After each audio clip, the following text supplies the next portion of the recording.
It was the archaeological find of a lifetime. The tomb of Caiaphas, the high priest of the Jewish people, who the Gospels state sent Jesus to the Romans to be crucified. 2 nails were found in the tomb. Could they be the nails that crucified Jesus?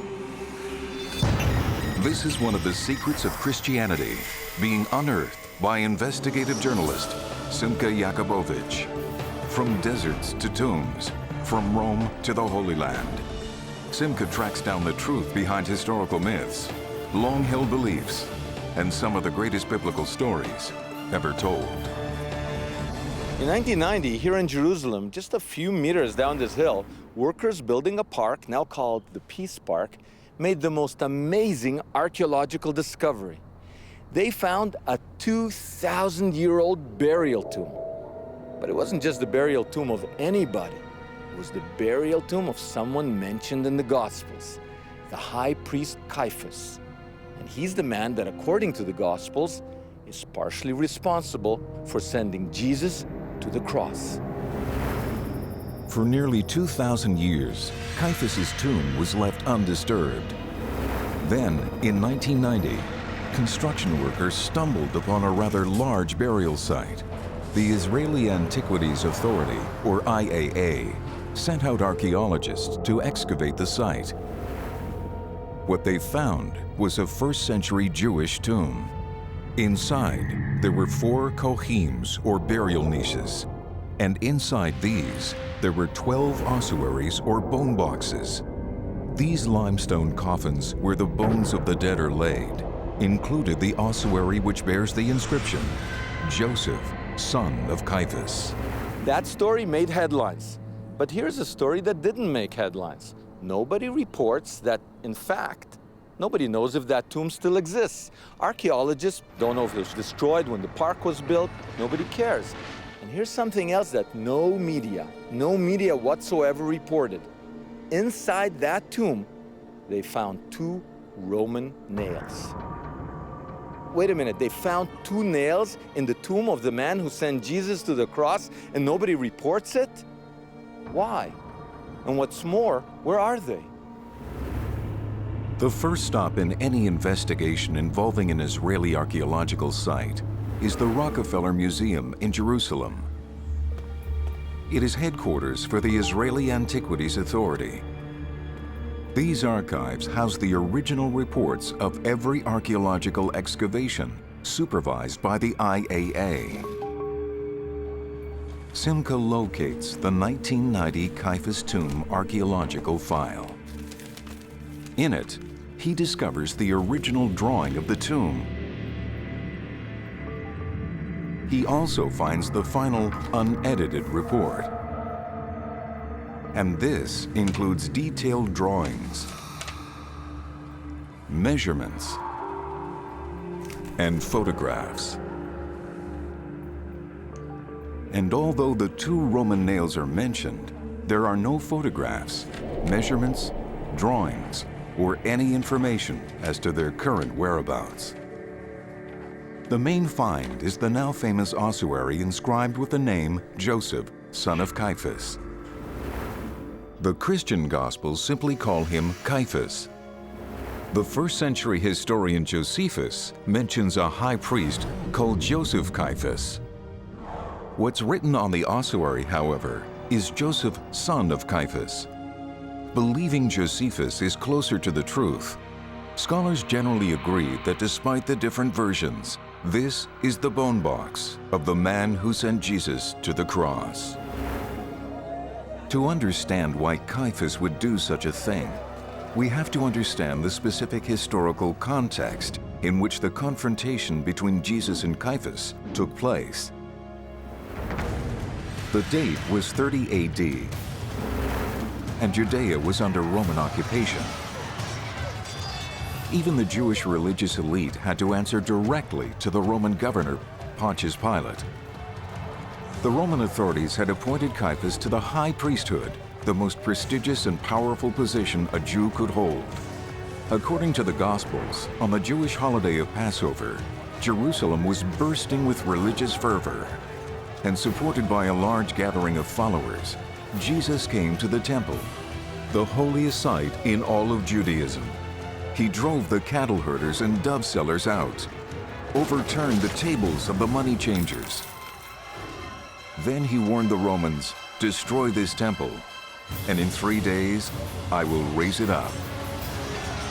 Talking to the Roman authorities in this way was tantamount to a call for revolt. There was a near riot, and Caiaphas, to keep order, has Jesus arrested and put on trial.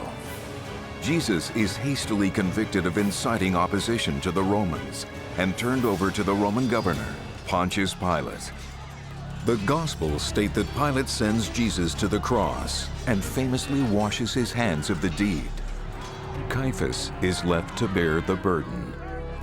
We don't know whether he was or wasn't troubled by the outcome of his decision. This ossuary, which has an archaeological connection with the Gospels, was excavated in the 1990s from the promenade in the southern part of Jerusalem. There is an inscription, you can see it on the side of the ossuary. It mentions Caiaphas. Caiaphas, who was the high priest in the time of Jesus, and Jesus is mentioned to be judged by Caiaphas. The ossuary has been sent around the world, and millions of onlookers have had a chance to view it in person, witnessing up close what scholars believe to be the first ever discovery of a man who came in contact with Jesus. But is it really the ossuary of the man who sent Jesus to the cross? To answer that question, Simcha meets with David Mevera, a curator at the Israel Museum. Here's my question. How are you so convinced that this is the Caiaphas? It is a rare name. It's a name that we know from both Jewish sources and from the New Testament.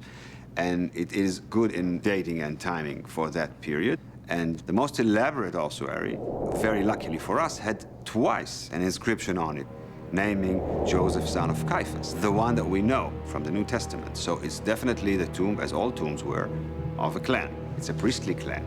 So the Caiaphas clan were buried in that tomb. Scholars generally agree with Dr. Mevera.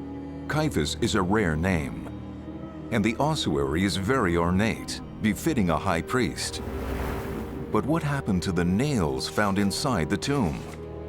A starting point would be to find the location of the tomb itself. In search of the nails of the crucifixion, Simcha is on his way to the Peace Park to look for the tomb. He has 2 clues. First, according to the archaeological report, there should be a playground nearby. But even if he finds the playground, how does he identify the tomb if it's been covered up? The second clue is provided by Jewish religious law. According to this law, before sealing a tomb, the archaeologist must insert a nephesh or pipe for the free flow of spirits that once inhabited the tomb. The nephesh is somewhere in this park, but where? Okay, guys, this is it. At least I hope it's it. There's supposed to be some kind of children's park or something nearby, and we're looking for a green pipe sticking out of the ground. Each one of us grab one of these terraces, and let's find a tomb. Even if they are in the right place, what are the odds that the pipe is still accessible and not overgrown with bushes? But if the pipe and the playground can be found together, then the Caiaphas tomb would be rediscovered. Look, here's the playground. Hey, guys. Found a pipe. Looks like this is our pipe. Just saw another pipe by the playground over there. Looks similar. Another pipe? No, but then there's 2 tombs, you understand? There seems to be 2 tombs close to one another. One of them is the Caiaphas tomb. Given that his intention is to put a camera down the pipe to look for the missing Roman nails, Simcha has to ascertain whether the pipe is clear or obstructed. Something is blocking it. So we need a GPR, we need a ground penetrating radar. But the good thing is this is pretty The low. pipes indicate that the Caiaphas tomb was not destroyed in 1990 by the people building this park. In the original report, there is a mention of a second tomb found near the Caiaphas tomb. But the ceiling was collapsed, and it was deemed unsafe. Ground-penetrating radar should reveal which tomb is the collapsed one and which is the Caiaphas tomb. So Simcha has brought in GPR specialists to help determine whether what lies below the pipe may actually be the Caiaphas tomb. First, they go to the tomb that is farthest from the playground. So it may be quite exciting because then we may have an excavated and an unexcavated tomb. Basically, what I'm hoping is that you and your work can throw some light on it.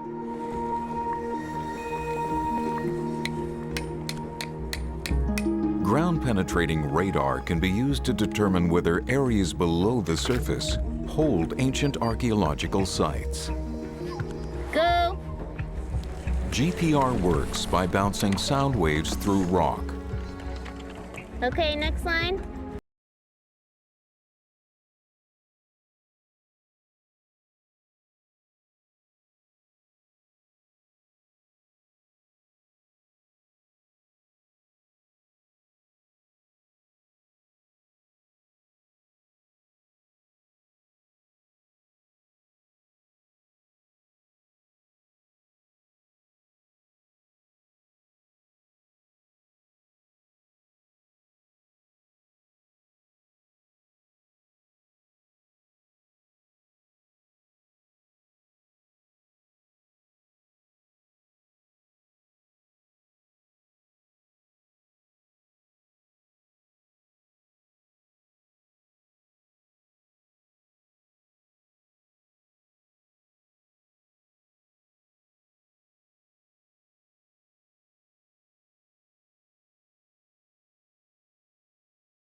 The only tomb ever discovered that scholars generally agree belongs to someone mentioned in the Gospels was found in Jerusalem in 1990. It was the tomb of Caiaphas, the Jewish high priest, that according to the Gospels turned Jesus over to the Roman authorities, who then crucified him. Although Caiaphas' ossuary or bone box was put on display, the tomb itself was covered over. More than that, 2 Roman nails found in the tomb disappeared. They were not sketched, photographed, measured, or archived. Could it be that they were the nails that were used to crucify Jesus? Is it possible that Caiaphas kept them as some kind of morbid souvenir of the most infamous execution in history? Although we know that tens of thousands of people were crucified, the fact is that there exists only one archaeological artifact attesting to this gruesome practice. It was found in 1970 here in Jerusalem.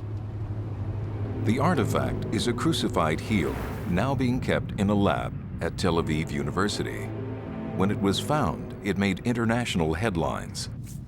Scholars went out of their way to say that the crucified heel did not belong to Jesus, but rather to a man called Jonathan, who lived around Jesus' lifetime. The heel has never been exhibited in public due to religious sensibilities.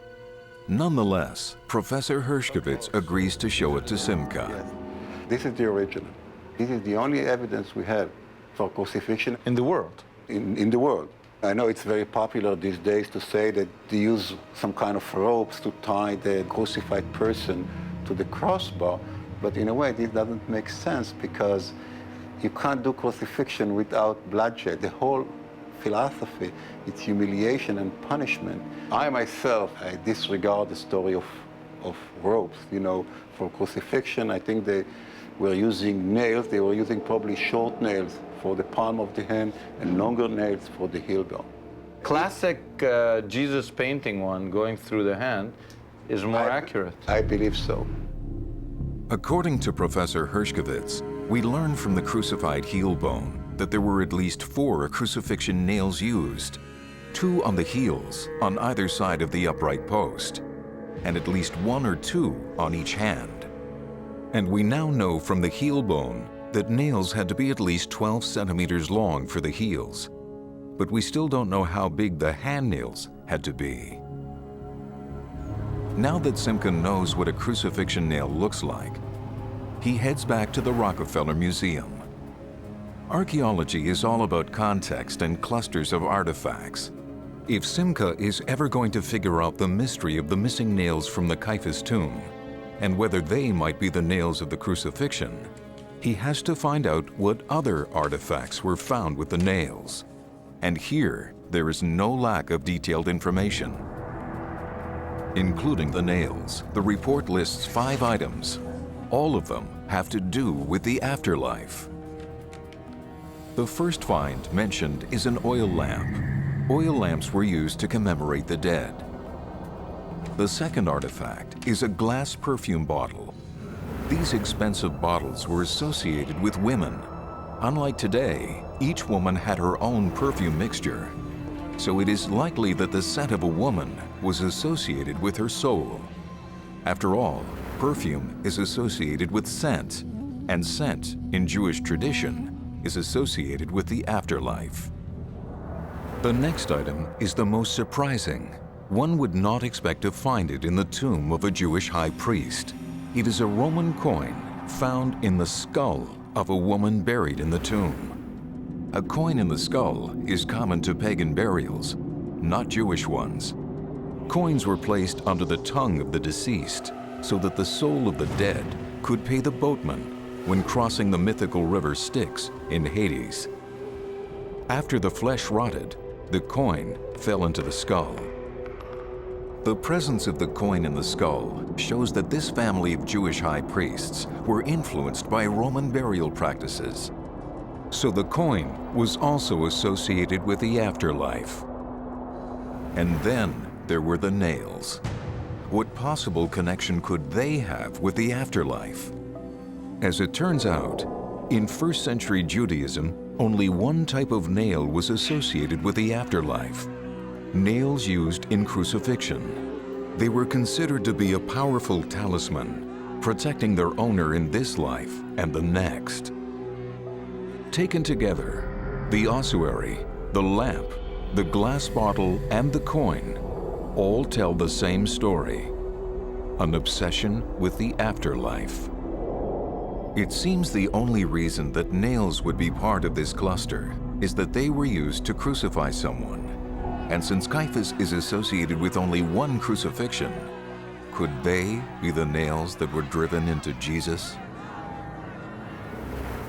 You're excavating Caiaphas' tomb. You find iron nails. You think, nails. You know, you could say, look, crucifying Jesus was a small event in Caiaphas' life. He's the priest. He has many things to do.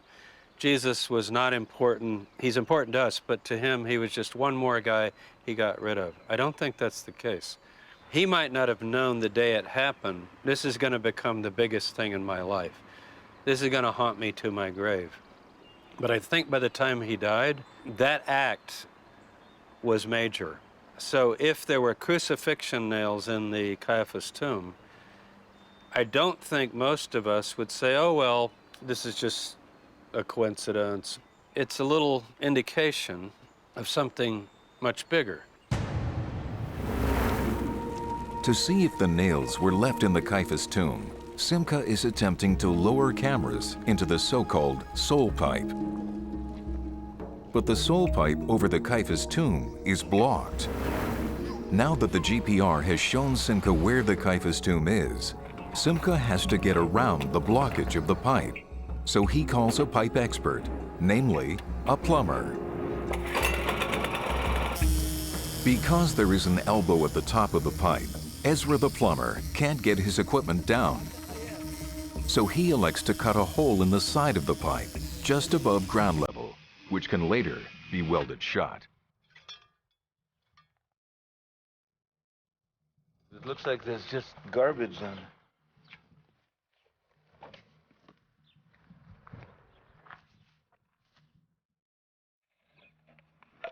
Yeah, this bottle.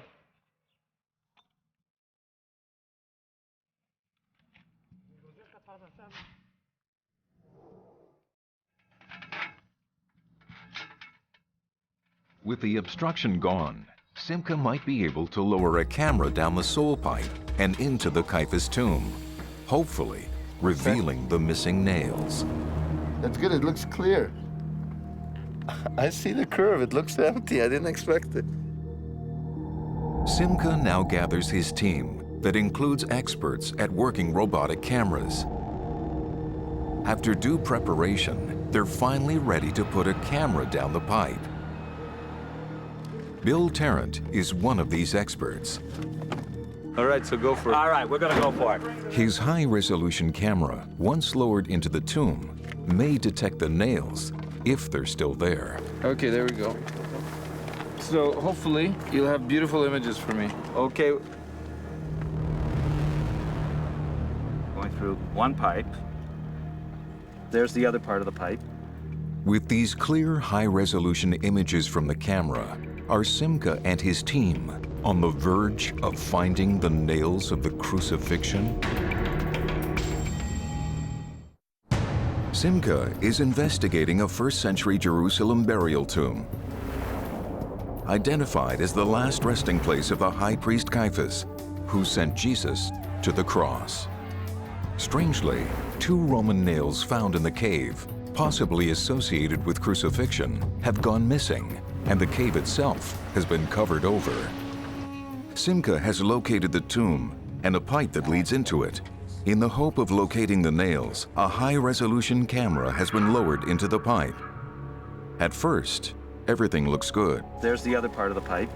Sitting at the elbow, the camera can now see into the second pipe. I'm zooming in. Unfortunately, spikes used to secure the joints of the pipe prevent the camera from traveling further. Simcha now has to call for a smaller, more flexible camera, but it has to come from another town, so everything has been put on hold. Okay, coffee break. Okay. Ignored by the majority of scholars is the fact that there wasn't one, but 2 ossuaries with the Caiaphas inscription found in the tomb. A simple ossuary bearing the name Caiaphas, and an ostentatious ossuary bearing the name Joseph, son of Caiaphas. The first-century historian Josephus mentions a high priest, Joseph Caiaphas. This is taken by scholars to be one and the same as the Joseph, son of Caiaphas, buried in the fancy ossuary. So, they have identified this ossuary with the Jewish high priest from the time of Jesus. But the Gospels do not call the high priest who sent Jesus to the cross Joseph Caiaphas or Joseph, son of Caiaphas. They simply called that high priest Caiaphas. Can it be that although the gospel writers talk about one high priest called Caiaphas, there were actually two from the same family? One was indeed ostentatious, but the other one was modest. Can it be we've been focusing on the wrong Caiaphas all along? To find out more about the real Caiaphas of the Jesus story, Simcha now travels what would have been a 20-day journey at the time of Jesus to modern-day Turkey and on to a small town called Antioch. Early Jesus followers fled here to escape Roman persecution, and it is here that the Christian movement itself was born. Simcha meets New Testament scholar Barry Wilson. He's hoping to get a better sense of the historical Caiaphas, to determine which ossuary belongs to the high priest who confronted Jesus. Fantastic mountain, riddled with tunnels. Those holes? These were the escape routes of early Christians when they were fleeing from the Romans. It's a fantastic network within this mountain. This is where they practiced Christianity before it was an official religion, before it was recognized. That's right. They had to remain underground. They used caves as churches here. This was the earliest Vatican. The Christians who worshipped here had access to texts that were later suppressed by the Western Church. One of these deals with Caiaphas. There's a very interesting document that dates from the 6th century, possibly earlier. It's preserved in an Arabic source. And this is an amazing document because it starts off by saying that this is the book of the high priest, the one called Caiaphas. So it's a book that's allegedly written by the high priest Caiaphas. He's the bad guy. He was the bad guy. He was implicated with Pontius Pilate at the trial of Jesus. But he says in this document about Jesus, this is the one whom we adore. This is the one who for our sakes became incarnate. This is the one who for our sakes redeemed us and who has blessed us with everlasting compassion. This is the high priest, the Jewish high priest, one of the two most powerful leaders in Judea of the time, presented as speaking with a Christian voice. This text, representing a little-known Christian tradition, portrays Caiaphas not as a villain, but as a devout follower of Jesus. But if this text is accurate, this means that the Gospels distorted the truth about Caiaphas. Well, you know, Caiaphas' tomb has been found. Yes. Did you know that there were nails? No, I didn't know that. They've disappeared. They've disappeared. That's a remarkable absence. Why would it be so remarkable? If an Israeli archaeologist said, it's just nails, what would you say to him? Well, I would want to find out what was so significant about these nails that it would be associated with the burial of Caiaphas. For you, this is an important question. It's an important question. You wouldn't brush it off? No. You wouldn't lose the nails? No. No. The nails are an important clue to something, some link to some other historic person. There's only one crucified person that Caiaphas is linked to. And that's linked to Jesus. Armed with the knowledge that there is an alternative Christian tradition depicting Caiaphas as a good guy, and knowing that in the Caiaphas tomb a modest ossuary was found, Simcha now heads back to Jerusalem to see what more he can learn about the real Caiaphas. Historian Dr. Helen Bond has spent much of her career examining the life of this prominent high priest. In her writings, she argues that the Gospel's portrayal of Caiaphas is historically inaccurate. She now takes Simcha to a church, which according to Christian tradition, is built where Caiaphas once lived. Since Caiaphas was also a judge, one would expect to find holding cells under his home, and indeed, that's precisely what archaeologists have found here. Jesus could have been held right here the night he was arrested. The Gospels tend to caricature the high priest.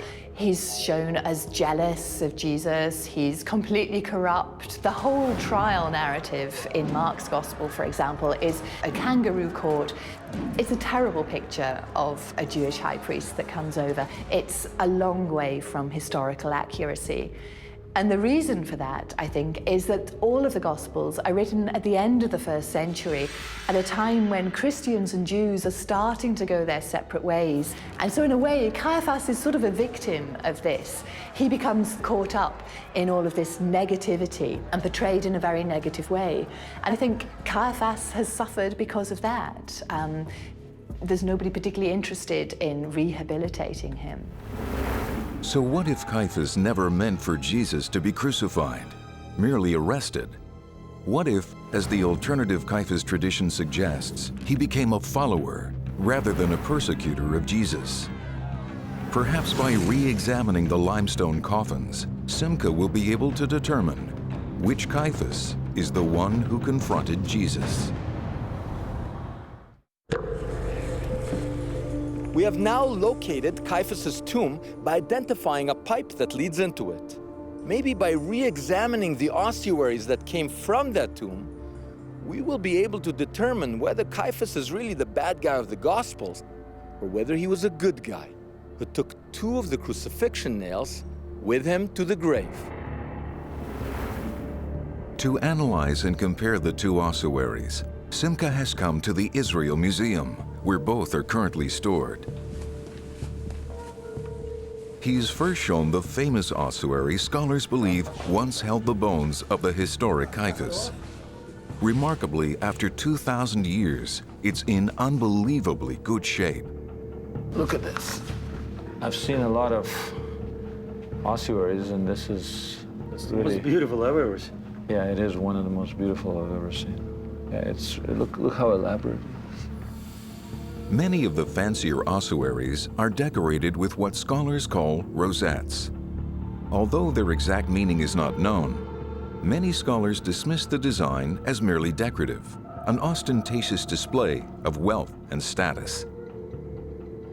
Simcha now examines the famous inscription. See, this is what we couldn't see when it was on the shelf. It's so clear. It's Joseph, son of, Aramaic, Bar Caiaphas. There it is. The evidence seems to support the argument that this ossuary held the bones of the historic Caiaphas. But Simcha is now shown the second, more modest Caiaphas ossuary. The amazing thing about this one is that this one actually is more consistent with what it says in the Gospels. Because there it doesn't say Joseph, son of Caiaphas, it just says Caiaphas. Incredibly, it is this inscription, which just states Caiaphas, that matches the Gospels. Scholars have ignored it because they prefer first-century historian Josephus as a source, and they are dazzled by the fancy ossuary. But it is the name inscribed on this simple ossuary that is more consistent with the Gospels. It's beautiful and it's modest, and this one is consistent not with the bad guy Caiaphas, but with the good guy Caiaphas. This second Caiaphas ossuary also has rosettes, though clearly less elaborate. Still, they are consistent with the status of a high priest. Intriguingly, there's also an enigmatic symbol between the two rosettes, which has never been decoded. It shows 5 temple-like steps supporting a pillar, with 7 cornices, and between the cornices, 6 arrows pointing heavenward. It definitely has here symbolism. It has several steps leading up, and with arrows pointing heavenward. As early as the 1st century, the pillar becomes a symbol for Jesus of Nazareth and the emerging church. Later, it even makes an appearance in the heart of the Vatican, in Michelangelo's painting in the Sistine Chapel. But there is yet one more curious element to the exterior design. 2 seemingly insignificant circular patterns, one on each side of the face of the ossuary. Interestingly, they are not positioned at the 4 corners of the ossuary's facade, as you would expect from something simply ornamental. Instead, there are only 2 of them, and they appear on either side of the pillar. According to the authoritative Rachmani catalog of ossuaries, the circles represent 2 nail heads.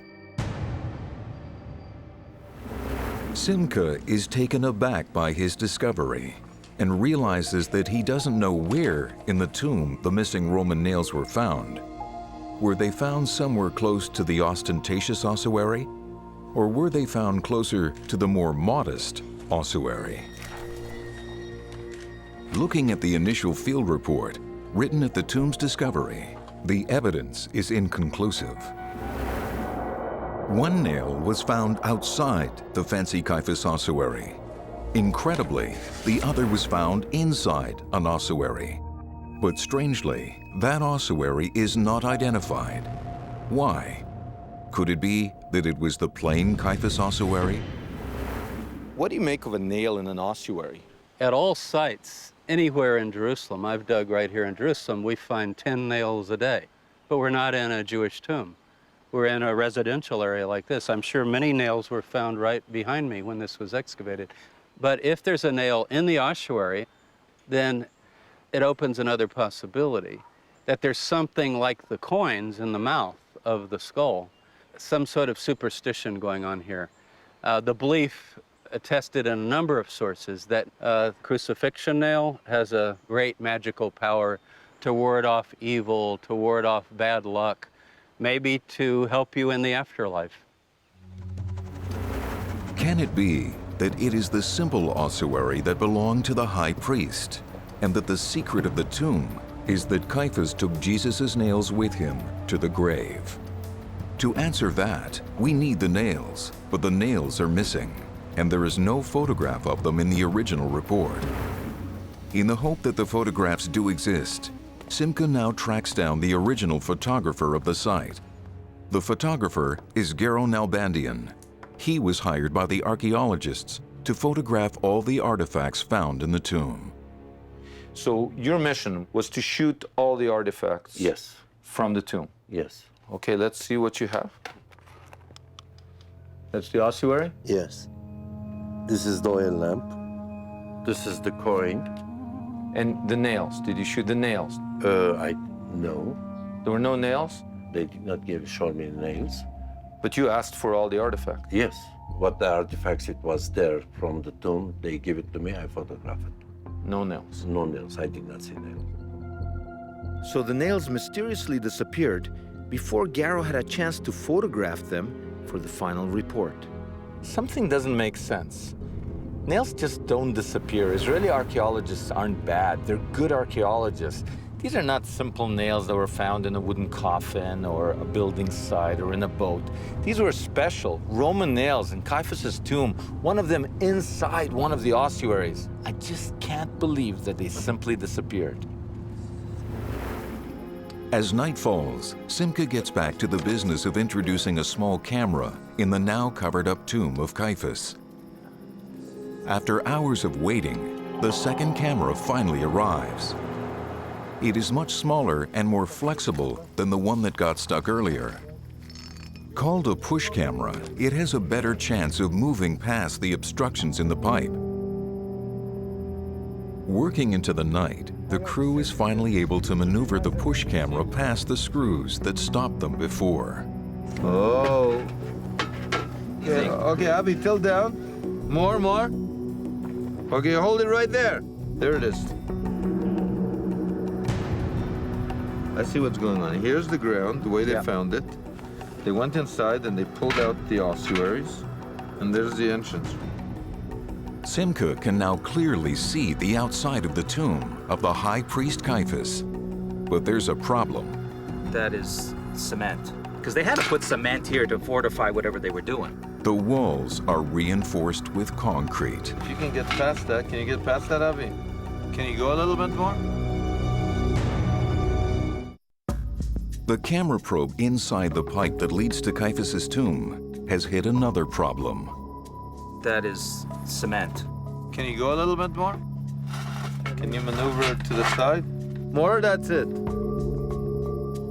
The camera won't reach all the way inside the Caiaphas tomb. The only way to do that would be to get an excavation license and drill new holes. Even if that were possible, the application process would take years. Okay, so 3 meters, and it's probably another, what, 2 meters? From what we're looking ahead, yeah. The opening is right around here. To The tomb is under this roadway right here. There's no getting into a tomb paved over by a road. But Simcha has learned something. Now we know it exists. The entrance is unobstructed, and it's under this road. The point is, there's only one set of missing artifacts. It's the most important set, and that's the nails. Right. Unfortunately, Simcha and his crew are unable to gain access to the tomb. If the nails are still inside, we'll never know. But can artifacts from tomb sites simply vanish? Simcha has now asked to speak with Zvi Greenhut, the archaeologist who ran the Caiaphas Tomb dig. Unfortunately, he has refused an interview. The IAA has offered up fellow archaeologist Gideon Avni to speak in his stead. In the tomb, there's 2 Roman nails. Okay. Doesn't someone go, wow, I've poured through the material, but there is no measurement or pictures of the nails. You have to realize, in this country every year you have 300 excavations. The number of artifacts found in these excavations goes to tens of millions. And minor elements, like nails, either they were lost in the stage of processing or storage, or they were mixed with some other contexts. I'm representing this government institution. There was a question asked about this nail. We checked all the records relevant to this tomb, and we discovered that we don't have the nails. Nails can be either lost or found their way into some other registry or whatever. When you said could be lost or find itself in some other registry, you mean like not really lost, but internally misfiled in a way? It's a possibility. Meaning it could be sitting in some lab or a shelf? Maybe. Gideon Avni has made me think. Maybe the nails have been under our noses the whole time. If my hunch is right, and the Israeli archaeologists who were involved in the Caiaphas tomb suspected that the Roman nails found there had something to do with crucifixion, maybe they send them to Professor Herskovic's lab at Tel Aviv University. Now, he's a forensic anthropologist. He deals with bone, not nails. But crucifixion is where bone meets nail. So maybe someone sent the nails there. Maybe that's the right address for our investigation. We've been tracking 2 nails that went missing. The Antiquities Authority, they say it's probably misplaced. Did you ever get 2 nails together? Yes, we have 2 nails together. Yes, sure. From Jerusalem? From Jerusalem. Can we go? Can we go look? Sure, absolutely. So these are the nails? Yes, these are the 2 nails from Jerusalem that arrived to the lab more than 15 years ago from the Second Temple period. Could it be 18 years ago? Yeah, could be. It's the only example of 2 nails arriving together. Yes. The fact that they're bent this way, would this be consistent with crucifixion? It could be. Why would they bend the nail? If you put a nail through the palm of the hand, you can easily free the hand. But if you put a nail through the palm of the hand and then you stick it to the wood, by actually bending the nail, the palm of the hand are attached firmly to the crossbar. So the fact they're bent is more consistent with crucifixion than if you saw them straight? Yes, I would say so. The Caiaphas nails were found in a specific chemical setting.